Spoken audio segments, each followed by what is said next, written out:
We're happy to have you in our home, and I'm Dean Mays. D-E-A-N, right? Spell it. D-E-A-N M-A-Y-E-S. I'm Gus Mays, Okay. and You spell that Augusta? I do. Okay. A-U-G-U-S-T-A, Mays, M-A-Y-E-S. Thank you, Dean. I was born in Montrose, Georgia, right below Macon, Georgia. But I came to Macon when I was approximately 2 years old and was raised there all the way through high school. Then I went to Huntsville, Alabama, where I was employed and worked there until I met Gus. Okay. All right. I was born in raised- Jackson, Mississippi. Okay. And were you I- raised there as well? I was raised in Jackson, Mississippi until I finished 8th grade in church school. And after that, I moved to Huntsville I went to church school. Elder Abney was my Mrs. Abney was my elementary school teacher. Wow. You know how old, that's go ways back. And when I finished 8th grade, my mother didn't want us to go to public school. There were 7 of us kids. So we moved to Oakwood in Huntsville, Alabama, Wow. just to where we would have to go to public school. Attend school. I attended school in Macon, Georgia, all the way through high school. I never attended an Adventist school until I worked at Oakwood, and then I took some college courses there. Hey, Then I what met Gus. time period was That period was during the early 70s, and had known Gus' sister, which is the second of the siblings. Gus is the oldest of the 7, and Hazel, his sister, and I were neighbors. She wanted me to meet Gus in 72, Okay. but I did not meet him until 79, 7 complete years later. My. My daughter was then in the elementary school, I believe, when I knew Hazel, and I told her I did not want to meet a man. No, I had previously been married to a guy that I grew up in the church with in Macon, Georgia, who's the father of my daughter. She is now about 57.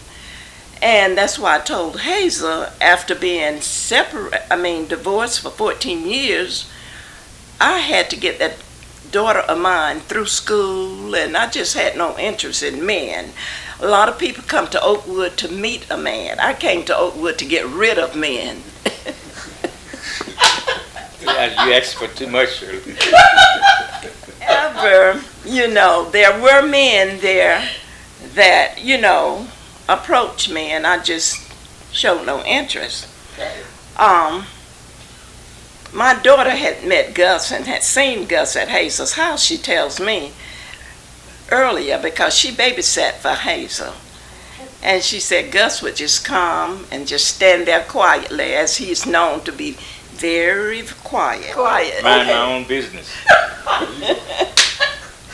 Anyway, I met Gus in 1979, 7 years later from the time Hazel wanted me to meet him. So we dated for, I guess, 8 or 9 months. And then there was 1980 when he proposed to me in July the 4th, I believe, at the Dairy Queen, with an ice cream cone that he had purchased for me. That's all it took for an ice cream cone. So was you smooth? Anyway, he proposed to me, and I didn't answer. I just kept talking because I did not, expect this. So he listened to me ramble, as I can really ramble sometimes. Yeah, And man. finally he said, I'm going to ask you again to marry me. So then I decided to say yes. And he grabbed me and kissed me right there under the full moon at that time. Sweet. He said, I will not let this moon pass, this full moon.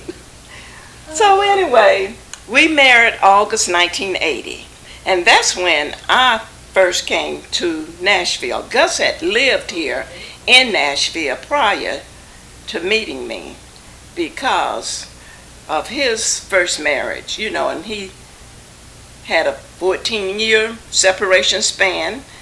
Our lives were somewhat parallel. I was single for 14 years, and he was single for 14 long years.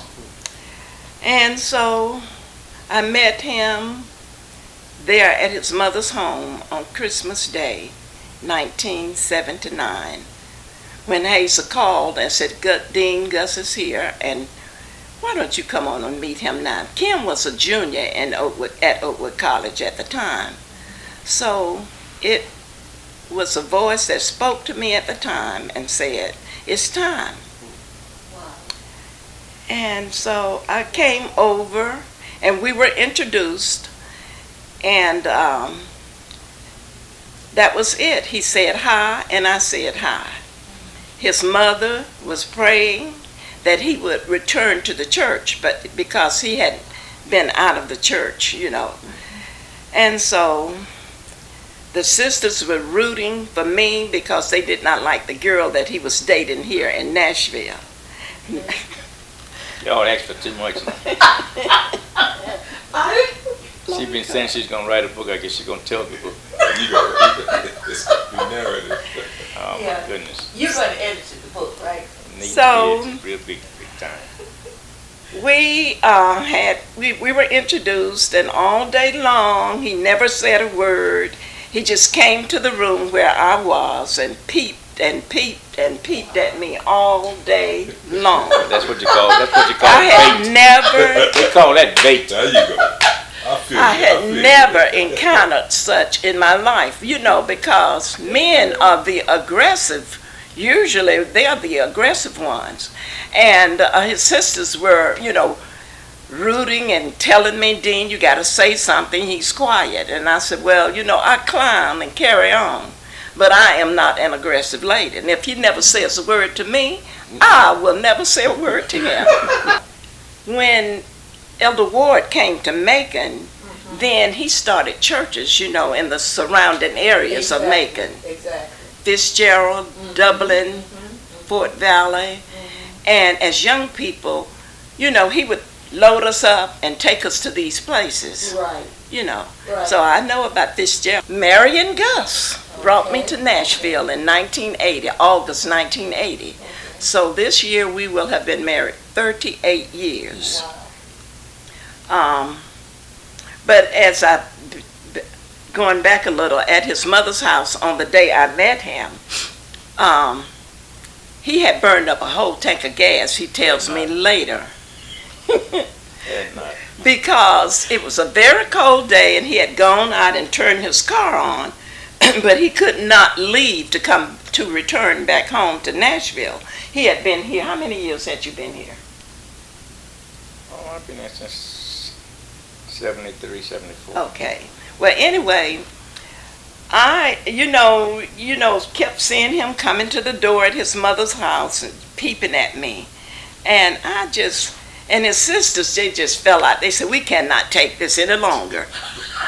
He had a sister that had to return to the dorm. She was one of the deans. And she called back to the house. And she said, Dean, this is Berena's. I don't know if you know Berena's, the little short one that married Douglas Simons. I do.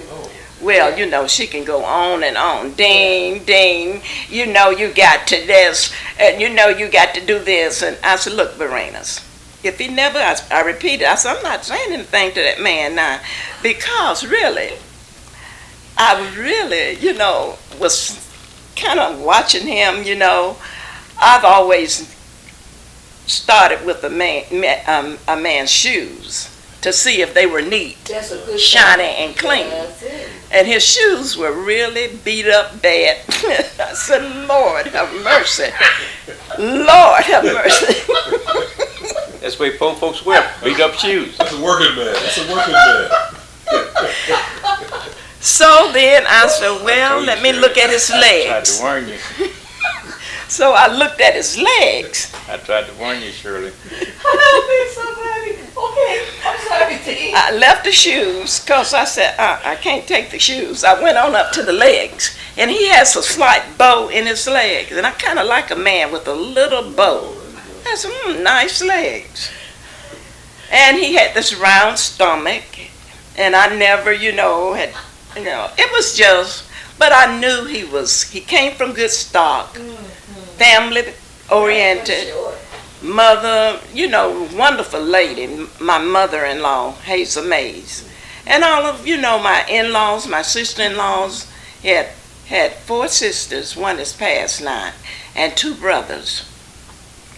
So, anyway, by that evening, he decided to come into the room where I was, sit down after standing peeping all day, and said to his mother, well, I think I'm going back home now. It's late in the evening, and his car has been running out there all day when he decided to go out and warm the car.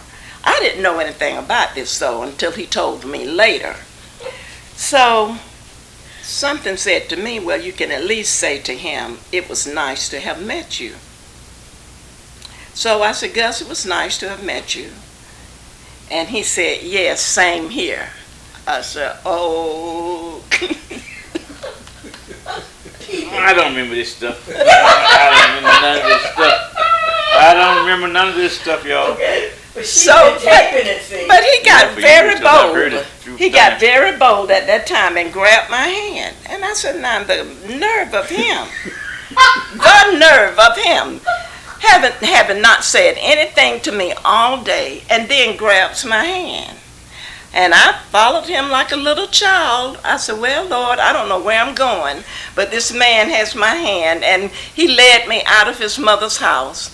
And I do recall going to his car, but he didn't tell me until later that he went to the car to turn it off. He had burned up a tank of gas because of me, he said later. And so I stood outside and when he was doing his turning off. And then he looked out at me and he said, you're a beautiful lady. And I said, now what do I say to this, Lord? I said, thank you. I didn't know anything else to say. I said, thank you. So then he caught my hand and brought me back in his mother's house. And then he stood there in the doorway. And he stood there. And he stood there. And I said, now, Lord, if this man doesn't hurry up and say anything, I am going to scream. I cannot take it any longer, Lord. I wasn't used to dating Adventist girls. Sure. You want to know the truth? She's so guard. So then he finally took out his business card. He's always, been in construction and all that. And I have that card to this day. Oh. Mays, it's in our wedding book. He wrote his phone number, his home telephone number on it. He said, do you come to Nashville sometimes? I said, yes, sometimes I do. I have some very good friends that were raised in Macon, Georgia with me, the Andersons. Carolyn Anderson, Ordina, and all of those. And I said, I come up and visit them frequently. And so he said, well, give me a call when you come sometimes. And I said, I got to call him. So then, we parted. And he came on back his way to Nashville. And so Barina's, he has sisters, they're go-getters now. They gonna go at their man. If they want a man, they go get him. So Marina said, Nadine, you got to get him a card. You got to get him a New Year's greeting card and send it to him. You got to keep this thing going, Dean. Okay. So I said, Lord have mercy. For you. Oh, I probably started in 66. How many years that is, I don't know. Many years. Yeah, many years. Wow. I think he told me, though. I really started when I was in Huntsville. working my way through school. Started in I Huntsville. started in Huntsville working my way through school. Okay. Yes, we married August the 17th, 1980, Okay. and came on to Nashville that very day. He wanted to take me on a cruise for our honeymoon, but I just turned it down because Kim was in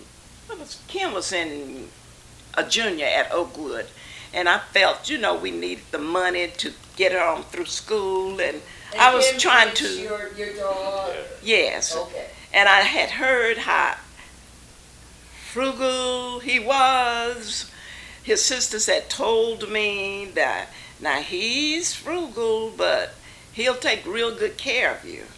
So I was trying to, impress him that I would be the same kind of woman. He had no earthly clue though. Still don't. Because if he had only known, he never would have brought me to Nashville.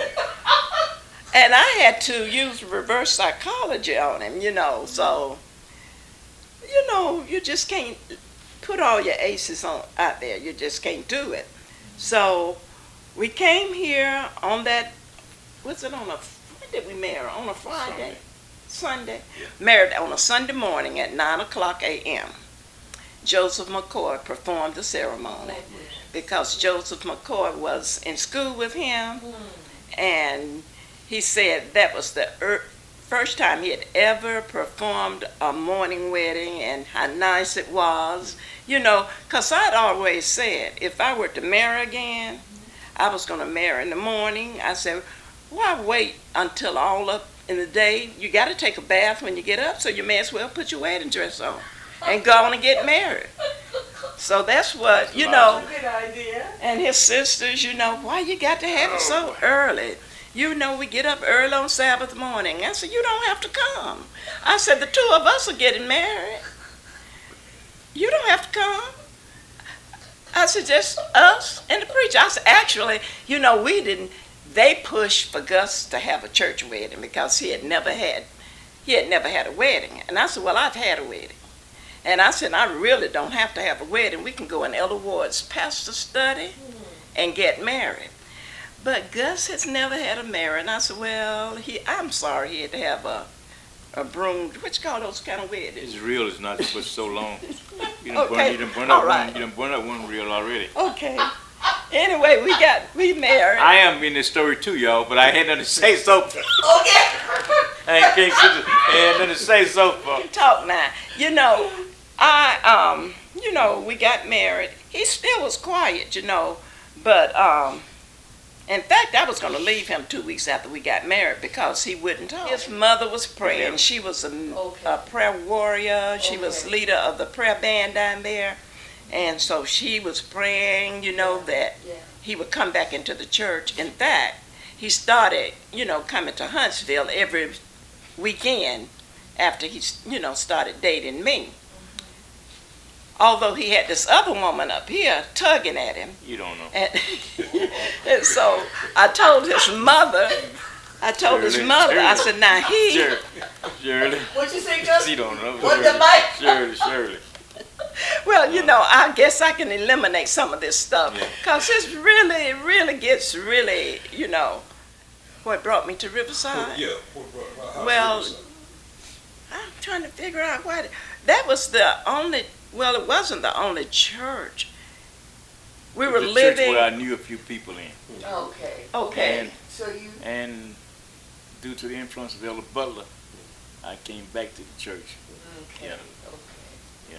Okay. That's how I made my return to the Yeah. church. Working there in Huntsville for a while, and I was fortunate enough to get a couple of jobs here in Tennessee.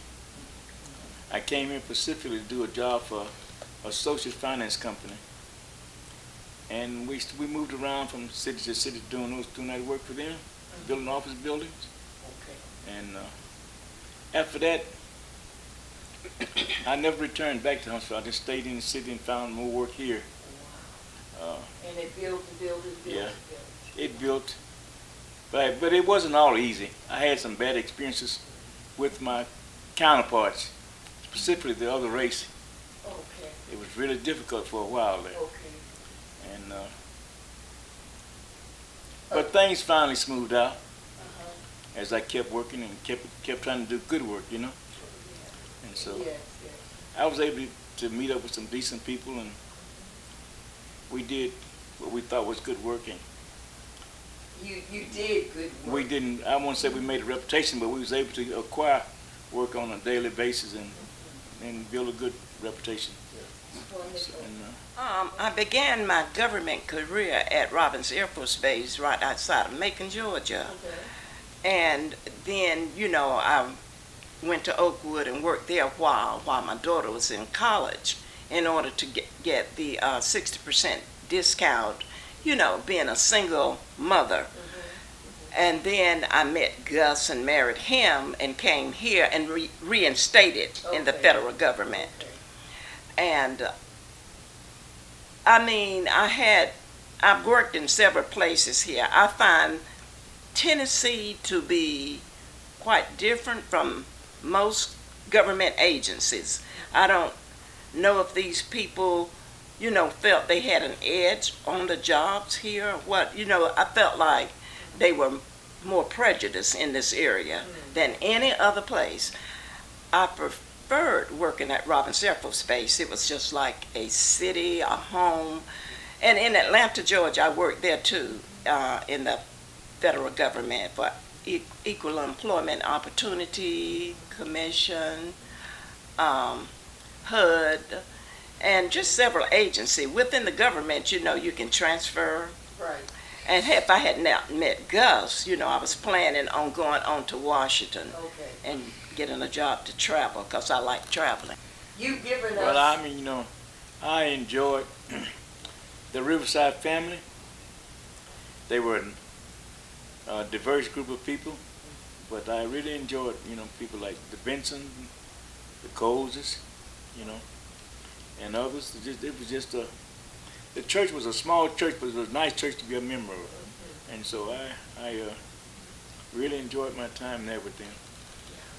And as the church grew, when they moved to the larger, newer church, I stayed for a little while, but I moved on to another smaller church, the South Nashville Church.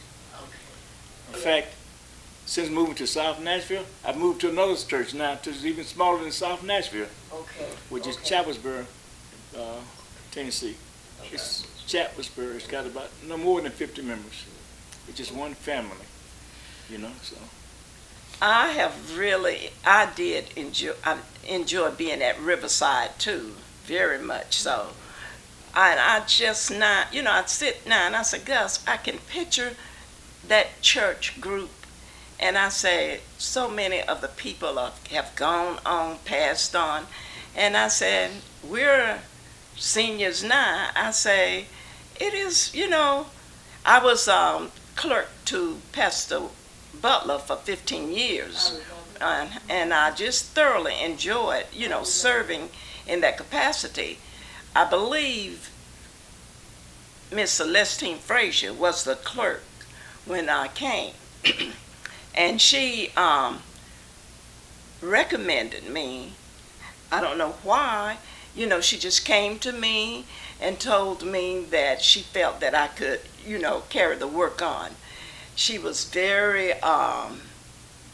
meticulous with her work and her books, her minutes and all. And so I worked very hard, to be that clerk that she saw in me.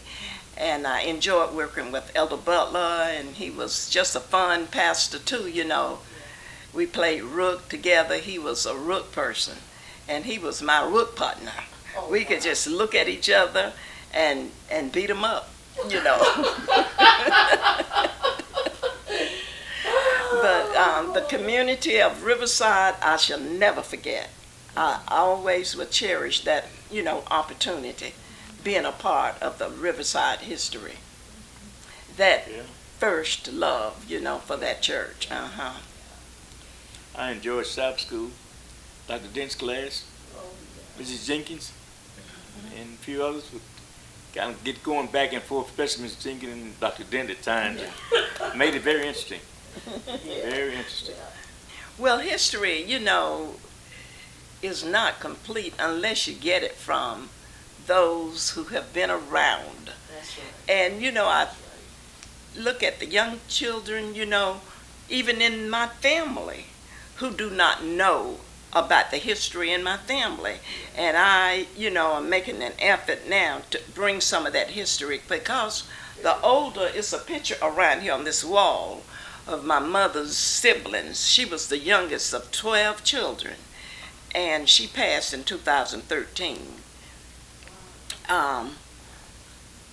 The oldest member in my family now lives in Atlanta. She's 90, and I'm the next oldest at 77. So I, think that we should pass history on down to the young children. Exactly. And I am trying to pull a book together so that they'll have the information available. Okay. He did. Time out. All right. Time out. All right. Time out. Man alive, this was so good.